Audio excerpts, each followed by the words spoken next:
বেড়েছে, দেখা যাক। দুম করে তো ওপরে উঠতে পারবো না, আস্তে আস্তে ধীরে ধীরে উঠবো। তো তোমরা অবশ্যই আমার সাথে থাকো, সাপোর্ট করো প্লিজ। তা না হলে সামনের দিকেও এগোনোর আমার তো মনে হয় না আমার সম্ভব, আপনারা যদি সাথে আমার না থাকেন। তো আমি দেখছি যেসব বন্ধুবান্ধবীরা ইউটিউবে বলুন, ফেসবুকে বলুন, কত নোংরা নোংরা ভিডিও বানায়, দেখেছেন তো? আমি তো ফেসবুক খুললেই শুধু দেখতে পাই কেউ হাফ প্যান্ট পরে ডান্স করছে, কেউ বগল তুলে ডান্স করছে, এসব নোংরা নোংরা, মানে যেগুলো বলার মতো না। নিজের দেখতেই ভালো লাগে না ওগুলোকে, আমার বিরক্ত বোধ হয়। আমি ভাবি এতে আছে ভিডিওগুলো যে বানাই, এই যে আমি ব্লগটা বানাচ্ছি, আমার মা বাবা কিন্তু প্রত্যেকে দেখে, মা বাবা, শ্বশুরবাড়ি, ফ্যামিলির লোক, আরও আমার গ্রামবাসীরা, প্রতিবেশীরা, প্রত্যেকে না দেখলে ভিউজগুলো বাড়ে কোত্থেকে, তাই না? তো আমি তাদের ক্ষেত্রে বলছি, আচ্ছা যারা এই ভিডিওগুলো বানাও বগল তুলে, এই ছোটো ছোটো জামা পরে, তাদের ফ্যামিলির লোক দেখে না? লজ্জা বোধ হয় না? কী জানি ভাবে, তো লজ্জা টজ্জা নেই মনে হয়, বুঝতে পেরেছেন তো? তা না হলে ভিডিওগুলো বানানোর সাহস কোথা থেকে পায়? তারপর পাড়া প্রতিবেশীরা দেখেন, আমার মনে হয় ওদের তাতে কিছু যাই আসে না, মানে যে যা দেখলো বললো ঘটলো, যা কিছু ঘটলো। কিন্তু একটা কথা কি জানেন তো, সমাজ বলে এখন একটা জিনিস আছে যেটা এখনও পৃথিবী থেকে বিলীন হয়ে যায়নি।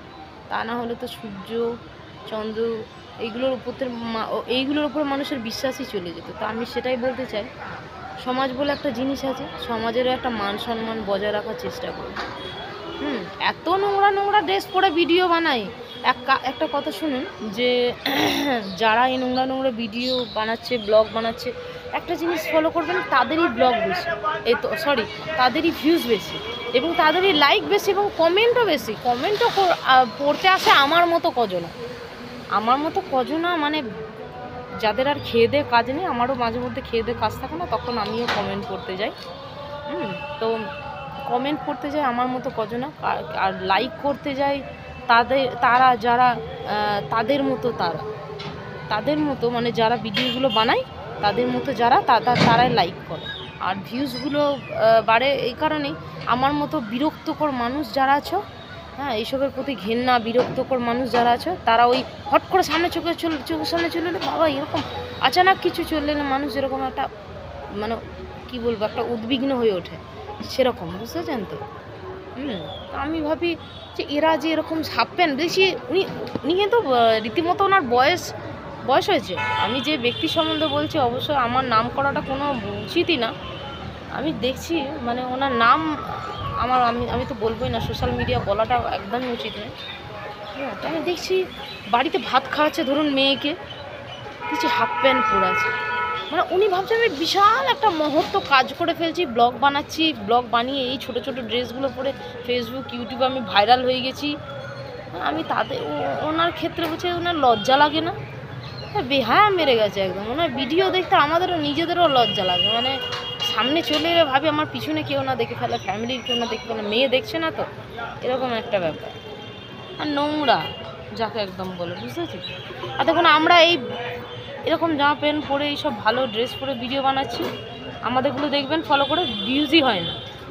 ভিউজ তো হয়ই না, অফুরন্ত লাইকই নেই, গুনে গুনে কটা লাইক হয়। তাও সাবস্ক্রাইবের কথা তো দূরেই ছাড়ুন। আমার তো মনে হয়, আমি তো ফেসবুকে ভিডিও বানাই না, জানেন তো? আমি ফেসবুক ভিডিও বানাই না। আমি আগেই বলেছি, আমার মোবাইল সম্বন্ধে কিন্তু অত জ্ঞান নেই। কে কোথা থেকে কোথায় হ্যাক করে রেখে দেবে, কে কী করে দেবে, মাথায় ঢুকবে না। আমি তখন খেয়ে দিয়ে অস্থির হয়ে যাবো। দরকার নেই, যতটুকু পরিশ্রম করে, আমার মনে হয় যতটুকু পরিশ্রম করে আপনাদের কাছে এগোতে পেরেছি, মানে 108টা যদি সিঁড়ি হয়, 2টো সিঁড়ি যদি আমি এগোতে পেরেছি, এখনও ধরুন 107-8-6টা সিঁড়ি বাকি।